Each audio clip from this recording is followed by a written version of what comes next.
دوستو شیطانی غصے کی حرمت کے اسباب اور نقصانات کے بعد اب کچھ غصے کے فوائد بھی سمجھ لیجئے گا کہ جو شخص غصے کے درست اور تعمیری استعمال کا طریقہ سیکھ لیتا ہے تو یہی غصے کی انرجی اسے دنیا کا کامیاب ترین انسان بنا دیتی ہے۔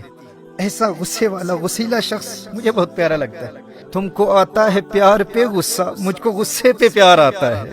بھائی مبارک ہو اسے جسے بہت غصہ آتا ہے، تم تو بہت آسانی سے زندگی کے ہر شعبے میں کامیابی حاصل کر سکتے ہو۔ اب آپ سوچ رہے ہوں گے کہ یہ کیا بات ہوئی، بھائی پہلے غصے کو شیطانی عمل ثابت کیا اور اب غصے پر مبارکیں دے رہے ہو۔ تو میرے دوستو یہی تو غیظ اور غضب میں فرق ہے نا۔ عربی میں غصے کے لیے دو الفاظ استعمال ہوتے ہیں، ایک غیظ اور ایک غضب۔ ایک ہوتا ہے غصہ آنا اور دوسرا ہے غصہ کرنا، ان دونوں میں فرق ہے۔ غیظ اس غصے کو کہتے ہیں جب انسان اندر ہی اندر کوڑتا رہتا ہے، یہ ایک داخلی کیفیت ہے، اور غضب اس غصے کو کہتے ہیں جس کو انسان خارج میں ظاہر کرنے کا ارادہ رکھتا ہو، یہ ایک خارجی کیفیت ہے۔ یاد رکھیے غصہ ایک بہت بڑی انرجی اور توانائی کا نام ہے، ایک بڑی پاورفل فورس ہے۔ اب جو انسان غضب کی صورت میں اس توانائی کو کسی تعمیری اور پروڈکٹیو کام کے لیے خارج میں ظاہر کرنے کا ہنر سیکھ لیتا ہے نا، ایسے شخص کو کامیابی اور ترقی سے دنیا کی کوئی طاقت روک نہیں سکتی۔ اسی لیے میں غصے والوں کو مبارکباد دیا کرتا ہوں۔ وہ ایک بچے نے مجھے کہا کہ میرا دوست جانتا ہے کہ میں بہت بڑا فٹ بالر بننا چاہتا ہوں، لیکن اس نے آج گراؤنڈ میں مجھے کہا کہ تجھ میں تو کوئی ٹیلنٹ ہی نہیں ہے، تو فٹ بالر بن ہی نہیں سکتا۔ مجھے بڑا غصہ آیا۔ میں نے اس بچے سے پوچھا کہ پھر تو نے کیا کیا؟ اس نے کہا کرنا کیا تھا، میں نے سب کے سامنے اس کی خوب پٹائی کی اور خوب مکے اور لاتیں ماری۔ میں نے کہا نادان تو نہیں جانتا، اس کے جملوں نے تیرے اندر غصے کی صورت میں ایک غیر معمولی انرجی پیدا کر دی تھی۔ اگر تو اس انرجی کا صحیح استعمال کرتا تو وہی غصے کی توانائی تجھے کامیاب فٹ بالر بنا دیتی، لیکن افسوس تو نے لاتے اور مکے مار کر اس ساری توانائی کو وہیں ضائع کر دیا۔ اسی لمحے غصے کی صورت میں جو تیرے اندر ایک پاورفل فورس پیدا ہو گئی تھی اسے تو پریزرو کرتا، اور بعد میں ٹریننگ کے دوران وہ سارا غصہ تو فٹ بال پر نکالتا، اور جب بھی سستی پیدا ہوتی اس کے وہی جملے یاد کر کے اپنے اندر غصے کی انرجی پھر پیدا کر کے فٹ بال پر نکالتا۔ جو لاتے تو نے فٹ بال کو مارنی تھی وہ لاتے اور مکے اس غصہ دلانے والے کو مار کر تو نے ساری انرجی ضائع کر دی۔ میرے دوستو اس بات کو سمجھنا، جب انسان کو کوئی غصہ دلاتا ہے نا تو اس کی سانس پھولتی ہے، دل کی دھڑکن تیز ہوتی ہے، اسے پسینہ آتا ہے، بلڈ ویسلز ڈائلیٹ ہوتی ہیں، خون کی رگیں کھلتی ہیں، دوران خون میں اضافہ ہوتا ہے، چہرہ سرخ ہو جاتا ہے۔ غصہ انسان کے اندر اس قدر موٹیویشنل انرجی پیدا کر دیتا ہے۔ یونیورسٹی آف ایمسٹرڈم کی 2009 کی ایک اسٹڈی کے مطابق غصے کی یہ کیفیت انسان کی کریٹیو ایبیلٹی، انسان کی تخلیقی صلاحیتوں کو بڑھا دیتی ہے۔ آپ نے ہمیشہ غصے کے نقصانات کو ہی سنا ہے، آپ کو غصے سے حاصل کیے جانے والے فوائد کا اندازہ ہی نہیں ہے۔ University of New South Wales کی ایک اسٹڈی کے مطابق جو انسان غصے کی انرجی کے درست استعمال کا طریقہ سیکھ لیتا ہے، ایسے غصے والے شخص کو دھوکہ دینا آسان نہیں ہوتا، وہ کبھی کسی سے دھوکہ نہیں کھاتا۔ بس اینگر کو مینج کرنے کا طریقہ سیکھ لو، یہی غصہ تمہارے اندر ایک موٹیویشنل انرجی کا کردار ادا کر سکتا ہے۔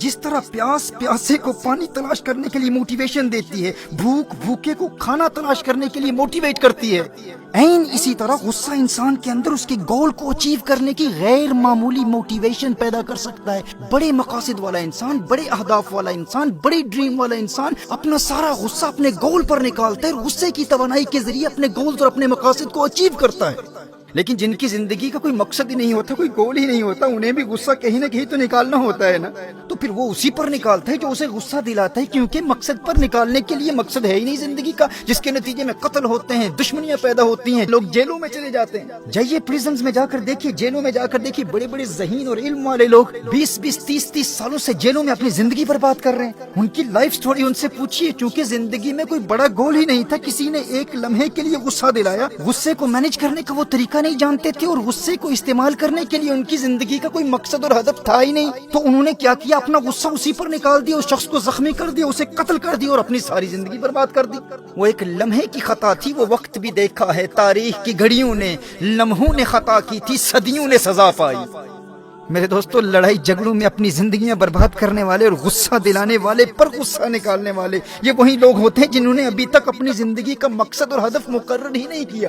اور جن والدین کی اولاد لڑائی جھگڑوں میں اپنا وقت برباد کر رہی ہے، ان والدین کو بھی چاہیے کہ اولاد کے لیے کوئی مقصد تلاش کریں، انہیں کوئی زندگی کا مقصد دیں۔ کم از کم اپنی اولاد کے لیے آپ اتنا تو کر سکتے ہیں نا۔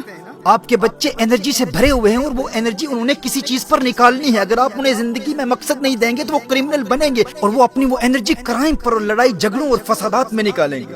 اور جس خوش قسمت انسان کو زندگی میں واضح مقصد مل جاتا ہے اور وہ اپنے مقصد کو تلاش کر لیتا ہے، اسے تو اس بات کا خوف لاحق ہوتا ہے کہ کہیں میں غافل نہ ہو جاؤں، کہیں سست نہ ہو جاؤں. وہ تو مواقع کی تلاش میں ہوتا ہے کہ کوئی غصہ دلائے اور میں اس غصہ دلانے والے کا شکریہ ادا کرتے ہوئے اس غصے کو اپنے مقصد پر نکالوں. وہ ہے نا کہ جب بھی آتا ہے آپ پر غصہ شاعری پر اتار دیتے ہیں. جس کا مقصد شاعری ہے تو وہ کہتے ہیں غصہ دلانے والے میں تجھ پر نہیں نکالوں گا، میں تو شاعری پر غصہ اتاروں گا. اسی طرح آپ کی زندگی کا جو بھی مقصد ہے غصہ دلانے والے پر غصہ نہیں نکالے گا، اپنا سارا غصہ اپنے مقصد پر نکالنا ہے، اس انرجی کو پرزرو کرنا ہے اور اس کا درست استعمال کرنا ہے. دیکھیے یہ غصہ اور مقصد سے محبت، یہ وہ دو جذبات ہیں، دو ایموشنز ہیں جو کامیابی کی گاڑی میں منزل تک پہنچنے کے لیے پیٹرول کا کردار ادا کرتی ہیں. یہ فیول کی طرح ہے، پیٹرول کی طرح ہے. اگر گاڑی لیمبورگینی ہو یا فراری ہو، لیکن وہ فراری وہ قیمتی گاڑی ایسے مقام پر ہے جہاں دور دور تک پیٹرول کا نام و نشان بھی نہیں ہے، تو کیا ایسی گاڑی کامیابی کی منزل تک پہنچ جائے گی؟ ہرگز نہیں. آپ یوں سمجھیے کہ آپ خود گاڑی ہیں، آپ کامیابی کے مسافر ہیں، آپ قیمتی گاڑی ہیں، یعنی آپ کے پاس وسائل بھی ہیں، آپ ٹیلنٹڈ بھی ہیں اور منزل کا علم بھی ہے، لیکن منزل تک پہنچنے کا جذبہ ہی نہیں اور کوئی پیٹرول ڈالنے والا، کوئی غصہ دلانے والا ہی نہیں، کوئی آپ کو نکما، فیلئر یا لوزر کہنے والا ہی نہیں. تو اگر کوئی غصہ دلانے والا ہی نہیں، جوش ہی نہیں، جذبہ ہی نہیں، عزم ہی نہیں، ولولہ ہی نہیں، ہمت ہی نہیں، جنون ہی نہیں، تو آپ اس ٹیلنٹ کا کیا کریں گے؟ گاڑی تو قیمتی ہے لیکن وہ وہیں پڑی کی پڑی رہ جائے گی. آپ کے اندر ٹیلنٹ تو بہت ہے لیکن وہ آپ کے اندر ہی پڑا رہے گا اور آپ قبر میں چلے جائیں گے. اگر آپ کے پاس ٹیلنٹ ہے، وسائل ہیں، آپ کسی امیر باپ کے بیٹے ہیں، آپ کے روابط ہیں، کانٹیکٹس ہیں، سفارشیں ہیں، سب کچھ ہے، لیکن غصے اور مقصد کی محبت کا پیٹرول آپ کی قیمتی گاڑی میں نہیں ہے، تو آپ کی وہ قیمتی گاڑی آپ کے گیراج میں ہی پڑی رہ جائے گی. وہ گاڑی کبھی کامیابی کی منزل تک پہنچ نہیں پائے گی. لیکن اگر گاڑی پرانی ہے اور خراب بھی ہے، یعنی انسان غریب ہے، وسائل بھی نہیں اور زیادہ ٹیلنٹ بھی نہیں، لیکن پیٹرول بہت ہے، فیول بہت ہے، کامیابی سے محبت ہے، اپنے مقصد سے محبت ہے، اپنے گول سے شدید محبت ہے، غصہ بھی ہے اور غصہ دلانے والے بھی بہت ہیں، پیٹرول ڈالنے والے بھی بہت ہیں، جو بار بار تانے دے کر ہمارے باطن میں آگ لگاتے ہیں نا، ارے تو نکما ہے، تیرے خاندان میں کوئی کامیاب نہیں ہوا، تو اپنا فیملی بیک گراؤنڈ دیکھ، اپنے آپ کو دیکھ، اپنا منہ دیکھ، تو کیسے کامیاب ہو سکتا ہے؟ لوگ بار بار غصہ دلا کر اس کم قیمت اور پرانی گاڑی میں پیٹرول ڈالتے رہتے ہیں اور ہم پر مہربانیاں کرتے رہتے ہیں، لیکن ایسی گاڑی پرانی بھی ہو، اس میں پیٹرول بہت ہوتا ہے، انسان غریب بھی ہے، وسائل بھی نہیں ہے، ٹیلنٹ بھی نہیں ہے، لیکن پھر بھی وہ کامیابی کی منزل تک پہنچ جاتا ہے. وہ غریب بھی ہو، وسائل بھی نہ رکھتا ہو، زیادہ ٹیلنٹڈ بھی نہ ہو، لیکن اس کے اندر جوش ہو، جذبہ ہو، جنون ہو، ہمت ہو، ولولہ ہو، اور غصے کو ایک پازیٹیو انرجی کی طرح دیکھتا ہو اور غصے کے تعمیری استعمال کا ہنر سیکھ چکا ہو.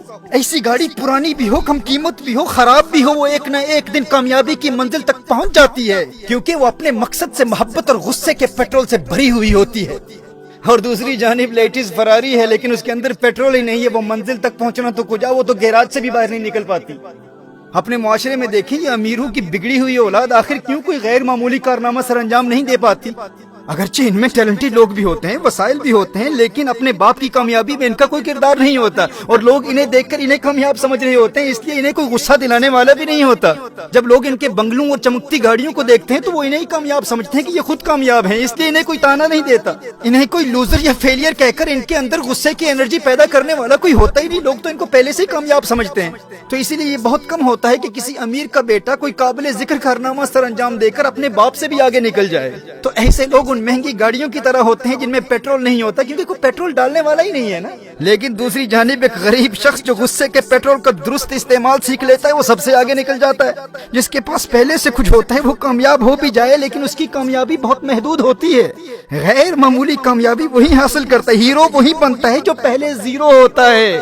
ہیرو وہی بنتا ہے جو پہلے زیرو ہوتا ہے. فلمی ہیرو نہیں، حقیقی زندگی کے ہیرو کی بات کر رہا ہوں. میرے دوست یاد رکھنا، سٹوری وہی بنتا ہے جس کے پاس کچھ نہ ہو اور پھر سب سے آگے نکل جائے.